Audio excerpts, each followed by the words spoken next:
Jai Hind to all of you. My name is Praharshi Shukla and I am from Jabalpur, MP. And I qualified written exam and cleared phase 2 and got a green card in Air Force from Y Group Non-Technical. And today I will discuss all about कि मेरा GD कैसा था and what was the medical procedure etc and all. So मैंने GD के लिए Sudhir defence academy से prepare किया है. एंड अगर आप भी एयरफोर्स का तैयारी कर रहे हैं या तो फिर आप जीडी के लिए प्रिपेयर करना चाहते हैं so definitely you can come here. And यहाँ पे सब चीज का फैसिलिटीज अवेलेबल है like for GD and physical and medical facilities are also available है.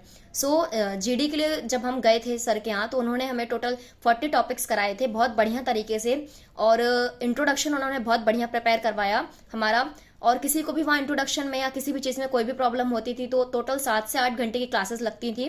सर हम लोग को डेली बार बार इंट्रो की प्रिपरेशन कराते थे क्योंकि जीडी में मेनली फर्स्ट इंपॉर्टेंट देखा जाए तो आपका इंट्रो और अबाउट द टॉपिक है. आपके 70 to 80% जो सिलेक्शन है आपका वो मेनली इंट्रोडक्शन पे और अबाउट द टॉपिक पे डिपेंड करता है. तो आप कोशिश कीजिए कि अपना इंट्रो और अबाउट द टॉपिक बहुत बेस्ट रखिए. और इंट्रो अपन को ज़्यादा लंबा बोलना नहीं है, बहुत शॉर्ट इंट्रो होना चाहिए. About your name and from where you are and all about your educational qualification etcetera and all. और अगर आपने कुछ स्पेशल कर रखा है जैसे स्पोर्ट्स ज्वाइन कर रखा है या तो फिर कंप्यूटर नॉलेज एक्स्ट्रा है आपके पास तो वो भी आप उसको डिफाइन कर सकते हैं. एंड कोशिश कीजिएगा कि ये बोलने का आप अवॉइड करिए कि I want to join Indian air force, क्योंकि जब हम वहाँ पे गए थे जीडी के लिए जो भी मैम थी तो उन्होंने मना कर दिया था कि आप लोग रट के आते हो एकदम से बोल देते हो I want to join Indian air force. तो ऐसी रटी हुई चीज़ें नहीं बोलने, नॉर्मल आप अपना शॉर्ट इंट्रोडक्शन रखिए और इंट्रो पे ज्यादा फोकस करिए और अबाउट द टॉपिक आपको 40 से 50 सेकंड्स का बोलना है वहां पे. और मेन सिलेक्शन उसी पे डिपेंड है. और जीडी के लिए आप एक बात याद रखिएगा कि वहां पे जब भी आप एंटर करते हैं तो एकदम बैठेंगे जब आप रूम पे अपनी सीट पे तो एकदम बैक स्ट्रेट करके बैठिए बिल्कुल. और जब भी आप बोलें तो जो आई कांटेक्ट है वो चारों तरफ मेंटेन करके रखिए. पर्टिकुलरली किसी एक बंदे को आपको नहीं देखना है, किसी एक ऑफिसर को नहीं देखना है, आपको चारों तरफ अपने आप पूरा आई कांटेक्ट चलना चाहिए. मेन ये बात बहुत नोटिस करते हैं ऑफिसर्स. और मेनली वो ये देखते हैं कि आप जो अपने आइडियाज हैं व्यूज हैं वो इजिली सामने वाले बंदे तक पहुंचा पा रहे हैं कि नहीं, उसको समझा पा रहे हैं कि नहीं. आपको बहुत ही नॉर्मल लेवल की इंग्लिश बोलनी है, इतना कुछ हाई लेवल का इंग्लिश है नहीं वहां पर, बहुत ही नॉर्मल इंग्लिश आपको बोलनी है. देन अगर आप थोड़े बहुत भी हिंदी के वर्ड्स यूज कर लेते हो वहां पे तो ऐसा नहीं है कि वो आपको डिस्क्वालीफाई कर देंगे, इट्स ओके. बट आपको कोशिश करिए आपकी पूरा इंग्लिश में ही बोलिए तो वो बेस्ट रहेगा आपके लिए and definitely you will select.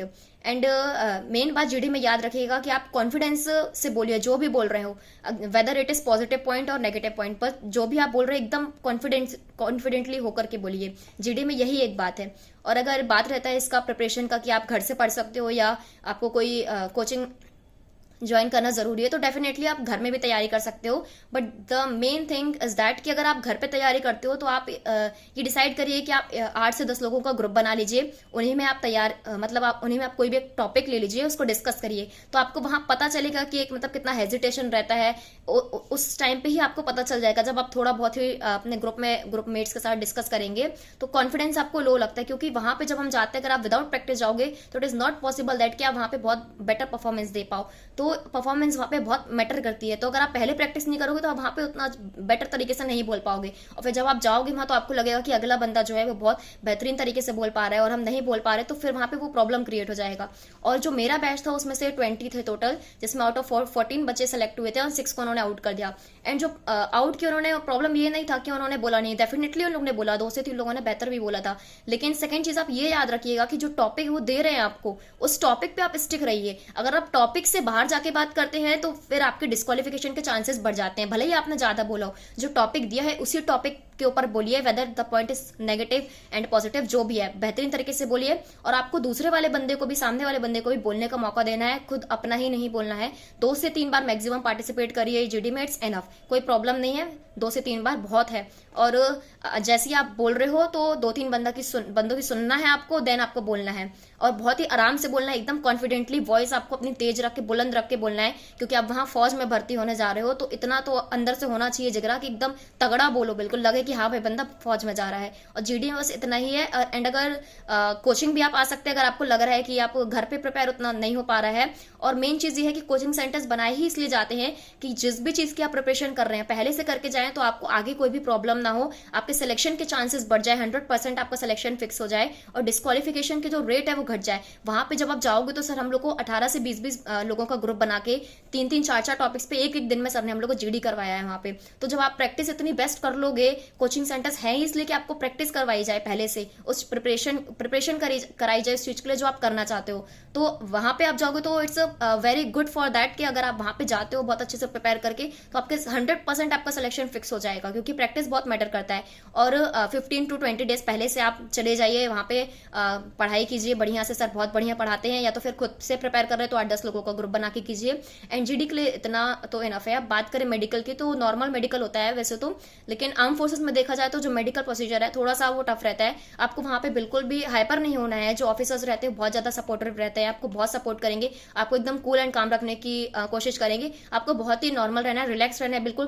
क्योंकि अगर आप थोड़ा सा भी वहां पर हाइपर होते हो तो जो आपका अटेंशन है, मतलब जो भी आप बोल रहे हो वहां पे, जो भी आप कर रहे हो, तो ईसीजी पे और जो ब्लड टेस्ट है उस पे आपका बहुत बड़ा इफेक्ट पड़ता है। आपका या तो ईसीजी का रेट हाई हो जाएगा या तो वो कम हो जाएगा, तो फिर आपको मेडिकल में बहुत दिक्कत जाएगा। और जो स्पेशली जो आंखों का वहां पे है, देखा जाए तो 3-4 तरह के टेस्ट होते हैं। एक फार विजन होता है, मायोपिया कहते हैं, पास से चेक करते हैं। तो जो मायोपिया का जो विजन है वो 6/12 आपका होना चाहिए, एंड -2.00 तक एक्सेप्टेबल है। स्फेरिकल ग्लासेस चल जाएंगे, सिलेंड्रिकल एक्सेप्टेबल नहीं है। एंड मेडिकल का प्रोसीजर इतना नॉर्मल ही होता है। बाकी आप बढ़िया तरीके से पढ़ाई कीजिए, एंड अगर आपने दिल से चाहा है कि आपका सिलेक्शन हो जाए तो डेफिनेटली होगा। एंड आर्म फोर्सेस में जाने का हर कोई नहीं सोच पाता है, लेकिन जो सोच रहा है तो उसके लिए बहुत ही दिलेरी चाहिए होती है, बहुत ही तगड़ा जिगरा चाहिए होता है। अगर आप कर रहे हैं तो डेफिनेटली आप कीजिए, एंड मंजिल तो एक दिन मिल ही जाना है। बस लगे रहिए सही डायरेक्शन में आप अगर कर रहे हैं, और कुछ भी आपका गलत नियत नहीं है, सही चीज से आप कुछ भी चीज को सोच के कर रहे हैं। एंड बस यही सोचिए कि अगर आप वर्दी मिल जाएगा, अपने माँ बापों को सैल्यूट मारेंगे उस वर्दी में, तो कितना बढ़िया लगेगा, क्या प्राउड मोमेंट रहेगा उनके लिए। बस इतना ही। Thank you so much all of you, and जय हिंद।